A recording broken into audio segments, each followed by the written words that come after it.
My presentation follows very much on from what Christian was talking about, in the sense that it speaks about the sort of reconstruction of authority, or the question of reconstruction of public authority after the emergency politics of the crisis.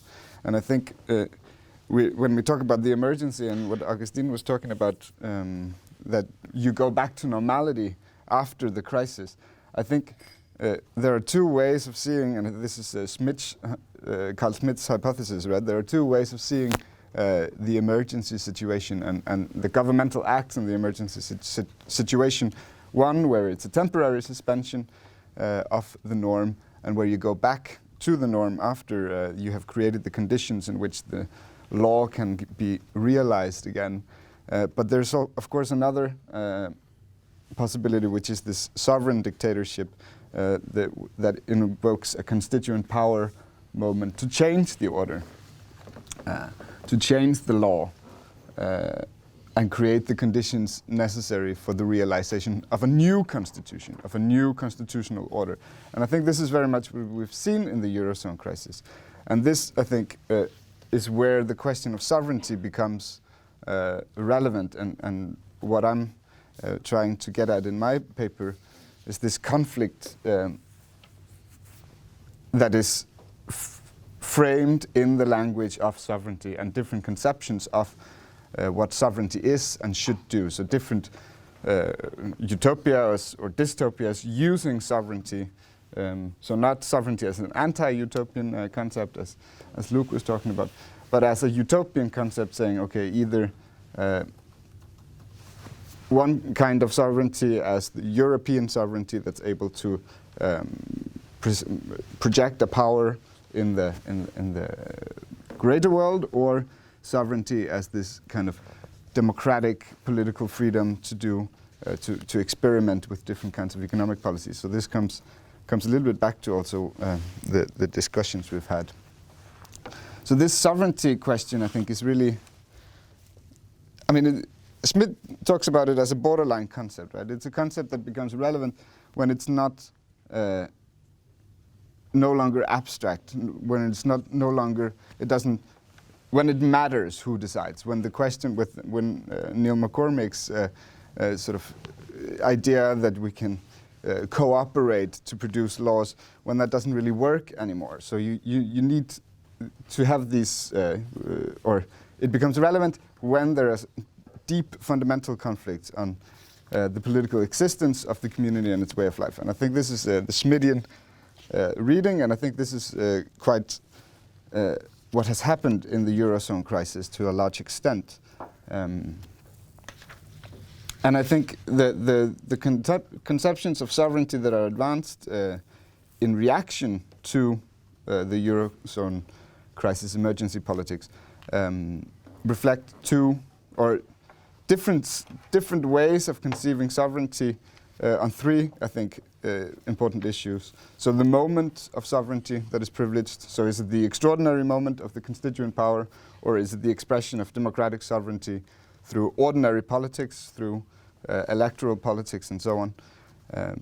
They differ on the end or objective of sovereignty, so is it political stability primarily, or is it some kind of notion of political freedom?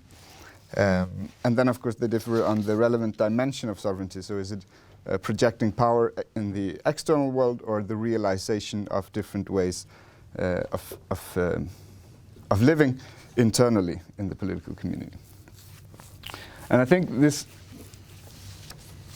conflict of sovereignties stems from this EMU failure, in a sense. This EMU as a way of organizing the exercise of political power, where you could depoliticize some aspects of it through monetary policy, and then count on the constraints coming from monetary policy and these rules to make states and markets act in particular ways, fostering certain kinds of behavior that were supposed to lead to convergence, and to produce that this constitutional structure was supposed to produce the conditions necessary for the sustainability of the single currency and of the EMU. And central bank independence was obviously important in this regard. It is one of the key aspects of the European Central Bank, and it functions very much as a sort of solution to the problem of democratic politics, in the sense that democratic politics always has this inbuilt potentiality of introducing change, and thus challenging economic stability, challenging the continued existence of a free market economy. And this sort of, when you take money away from governments, you can, or when you take the control of money away from governments, the destructiveness of politics becomes a little bit less, according to these theories. So you are less in conflict, or less in potential conflict with the fundamental sort of tenets of the economy, and this is, I think, is important. So you create a stability of the economic order through taking away the possibility of undermining fundamentally the existing order, and in this case, some kind of free market capitalism. And this utopia, I think, to a large extent failed. I mean, it failed on its own terms because it failed to produce the economic policies that it thought was necessary. It failed in the sense that it assumed that markets would be able to discipline states, and it assumed that markets would be able to discipline themselves, which they, of course, weren't. And in that sense, it revealed a crisis of public authority. In a sense, it revealed that this elimination of public authority, or the attempt to separate public authority with regard to monetary policy and depoliticize it, and fiscal policy, on the other hand, didn't produce the outcomes that were envisioned. It didn't produce this.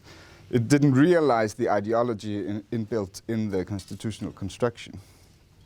And there, the ECB, of course, stepped in as sort of filling this political vacuum, as Streeck has put it, in order to reintegrate fiscal and monetary policy in some sense, in order to rescue the stability of it, right?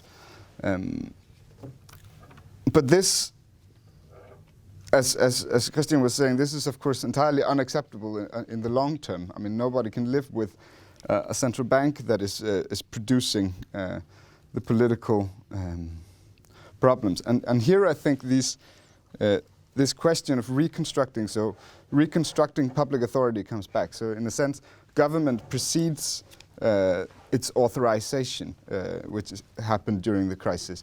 And I think it's in that context that we should see these speeches by Juncker and Macron on this notion of European sovereignty. So this recreation of, or a sort of creation of a narrative, or a foundation of authority that would make the actions of the crisis legitimate, and also at the same time make this internal repression of dissent legitimate in a sense, or possible at least. So if the EU or the EMU, it's Europe and Macron and Juncker, so it's the whole union, it's the whole thing. So if you want to make that an effective player, able to protect its own interest against Putin, Trump, global financial markets, Google, Facebook, and so on, if Europe wants to protect its security against these international global forces, then it needs to be coherent internally. So it needs to think as one, right? So it's or be as one and act as one, and thus it needs to become one in one sense of economic convergence. And this is very much sort of the strengthening of the euro dimension becomes this: how do we control, how do we govern the member states, and how do we give ourselves means of intervening and deciding, basically, in the final instance, budgetary policies. And of course you have the shock doctrines, but you also have the European semester and the strengthening of these issues there. And this, I think, instead of introducing democracy at this higher level, it introduces this necessity of stabilizing the euro. So it introduces sovereignty is necessary in order to have political stability, but democracy, because it introduces the possibility of changing these things, of introducing this instability, it becomes a foreign element to this discourse of sovereignty. So stability in the good old Hobbesian sense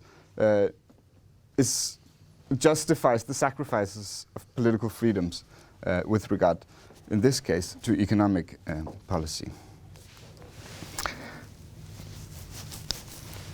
Somewhat paradoxically, because the constituent power is often used as this sort of emancipatory concept, or a concept that, or a power that has a potentially emancipatory potential, or emancipatory potential. I think it's used as a somewhat conservative notion in these discourses, in the sense that it says, okay, the constituent power, because this order exists as it does, it must be based on the constituent power in some sense. Otherwise, if people are unhappy with it, they can, of course, reject it. They always have the right to reject it. But because it's democratic at its foundation, it doesn't need democratic input. It doesn't need democratic control subsequently. So, in a sense, the notion of a democratic beginning, and this is very present in ECB discourses, on itself sort of justifies that there is no democratic control subsequently. And I think in some of these counter-assertions to Eurozone crisis handling and Eurozone or European sovereignty, the European sovereignty discourse, I think you see very much that this is precisely the opposite kind of discourse. So discourses like the Italian government, for example, regardless of what you think of it, is saying, okay, we have the right to decide on whatever kind of policy we want to have within the system of electoral politics. And the same you have with many other political movements that stress this, the political freedom to decide on the economic order and orientation of both fiscal and monetary policy as well. And this then can only be realized, perhaps, through a moment of extraordinary politics, or a moment of changing the treaties, or reclaiming sovereignty. So some kind of break with the current order, in order to realize the potential for some kind of political freedom through ordinary politics. And this, I think, is I haven't looked closely enough into this, but I think this is a very interesting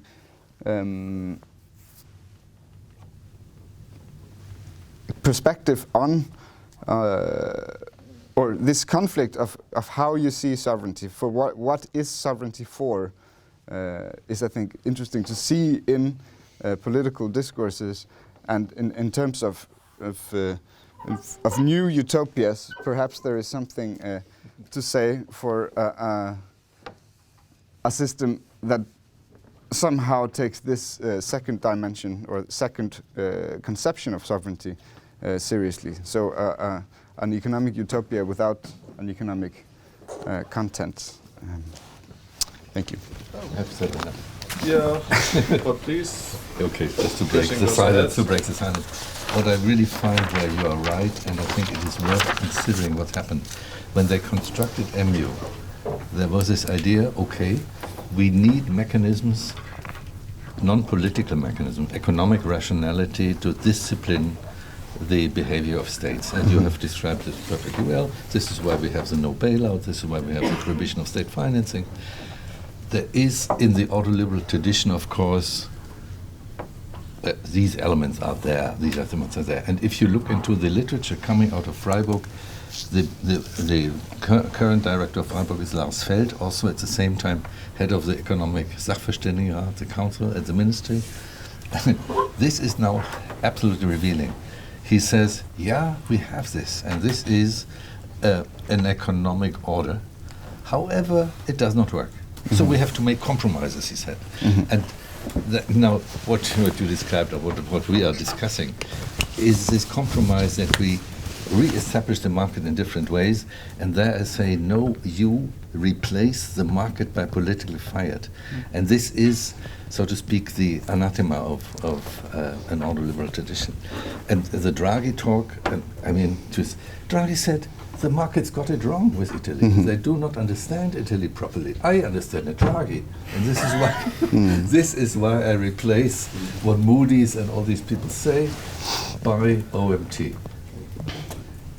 Okay, this he did, but it is not. It is replacing the market by political decisions. It's changing the governmental rationality yeah, completely, right? Instead of having these external disciplines and the assumption that you have regulating markets, and then you can create states that behave like households, right? But only so ultimately Greece and Italy can go back to the markets. This is the long-term goal. No. Well, I think it will remain the politically entrapped That's thing. what they pretend to do. So what is the Pretend long-term something goal? else. What is the long-term Greece will goal? not go back to the markets. They know it will not go back to the markets. Greece will default. How we organize the default is a different story. They will not pay back. So it's just pretending. Sure. May I think briefly, Then you take yes. the question, I sympathize enormously with the argument, but is the question of who has sovereignty and for what purpose already answered? In the following sense.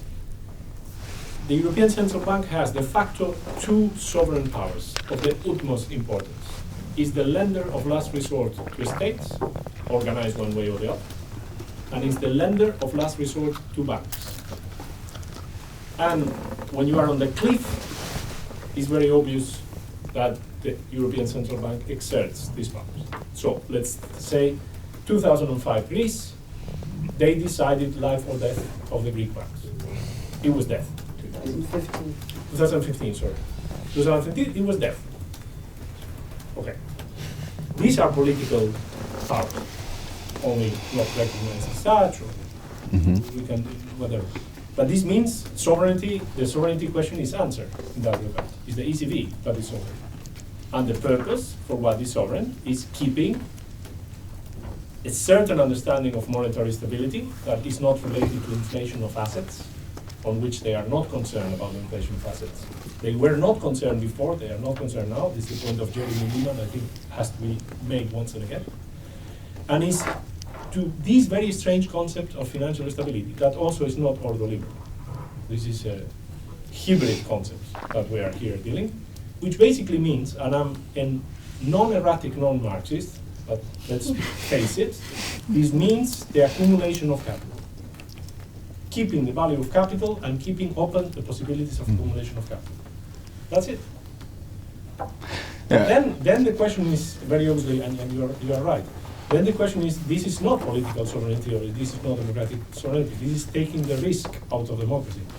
This is creating a framework in which it does not matter what democratic political decisions are, because, vote for whoever you want, the Christian Democrats will rule.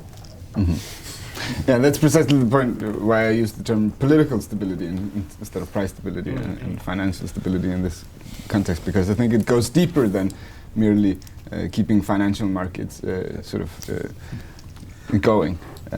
And it definitely, now we see that the price stability issue is it doesn't matter anymore, right? Because inflation has been around nothing. For years, so everything that the ECB is doing is about something else right now, and since the crisis. So it's about the political stability of the whole system that it's active, and I think the protection of capital interests are obviously extremely important in this regard, and the whole distribution question is a completely different thing, right? But it's made tremendously important redistributional decisions with the QE and so on. So it's and decisions to, also very technical decisions to accept lower levels of collateral. So so basically, Italian junk sovereign bonds are accepted as collateral, which also then means that a lot of corporations that have same kinds of bonds have to be accepted because the political decisions are still clouded in this liberal notion of the rule of law, right? So if you treat Italian government's bonds in one way, then you have to treat all other bonds in the same way, but which has quite perverse redistributive effects. But anyway, yeah. Yuri? Okay. Thank you very much, and I also wanted to ask Christian a question, but I think there is a link between the papers, and it's about what's the value of euro? Yeah. Inside and outside European Union. What's the utility value and the symbolic value of euro? Because obviously all these problems have global dimension, as you mentioned. Yeah, you cannot treat European single markets separately from global markets. It's fully entrenched, embedded in global trading, global markets. And I think what Augustine mentioned was there is political dimension to economic logic. What if the state bails out? The same question would apply to Ireland. Why did we bail out Anglo-Irish Bank? You know, why didn't we leave German and French banks take the losses? And why did the state step in? So that actually there was too much politics into economic regulation. And my question about the economic constitution would be, so what is the basic norm of European economic constitution? Is there such thing as what is it based on? If it's not ordoliberalism, if, as you said, well, diversity should play the role, but if there's too much diversity, isn't the euro the elephant in the room then? Killing the diversity. Yeah, I mean, You can both have the time to answer. Hjalte, you want to start? I think it's a very, very, very good question, and I think it's something that is perhaps impossible to answer in any simple way. I think the whole notion that price stability should be the Grundnorm of the euro area has completely collapsed, right? This turned out to be a fiction in a sense. Then what is it, right? But why? I mean, the ECB is very proud of its record in that regard. Yeah, but when you look at what it's been doing during the crisis, it could have done. I mean, if it stayed with its mandate, right, which is price stability, it's nothing else. I mean, and then to support the general economic policies, okay. But there was no pressure on price stability when it did all these unconventional things. I mean, it was about getting the banks going. It was about getting investments going and stuff like that. So it already has a larger mandate than price stability. So in that sense, I think something else is there. Is it profitability then? I mean, that would be the classical capitalist Grundnorm, right? You need to produce profitability, growth. It's definitely not equality. Liquidity. Austerity. Prosperity, This yeah. would be written in the legal documents of... System survival. System survival, yes. Liquidity. Definitely so. Liquidity, keeping the markets liquid. Keeping the markets going. Eternally liquid. Can I answer Yes. with two citations? One, this is more a question, what do you think? Who said that? A monetary union will prevent the development of a political union, not promote it. Caldor. Nicholas Yeah. Caldor, 1971. Yeah. No, but how insightful, right? People were Sorry. enough people were aware of that. It's like the Ponte Morandi, right? People see it doesn't work, Yeah. but we go moving. Okay, this is the one, and then my friend Modi, my new friend, I must say, when he was looking at the OMT decision, he said temporary support because an incomplete monetary union creates intolerable risks. This is the emergency situation. I would ask the political actors to meet their responsibility by providing a transparent and legitimate mandate for a permanent OMT. And then he goes on, they would do so by jointly guaranteeing the ECB against losses incurred if a particular transaction ends up by default. Okay, it is the effort to say, okay, it is an emergency measure and I understand why it's done and is the substitute for fiscal union, fiscal union created by the back. I mean, this is quite something. And then he says, this is not a constitutionally valid answer which deserves recognition, but let us start from there and reconsider how we could maybe transform. Now, this is, I think, the situation we are in, that we feel there is something going deeply wrong, and I don't know enough about your work to understand what you mean by sovereignty, but I understand it is probably something like democratic sovereignty, at least at the perspective. And what happens instead, indeed, is all the time that the ghost of the functioning market comes out of its grave and says, this is what we do, and then we experience that Polanyi said, this is a stark utopia. It will not work. And I must say, it is unfortunately an insight which these measures, quantitative easing, Matthias, quantitative easing, what is that? I mean, this is not, it is saying, well, the economy doesn't function, so let's throw money out of the helicopter money into the economy. This is not antitrust policy or something of this sort. This is a replacement of economic rationality by some political discretion. And whether it works, Modi says it will not work, by the way. Good. More questions? Yes?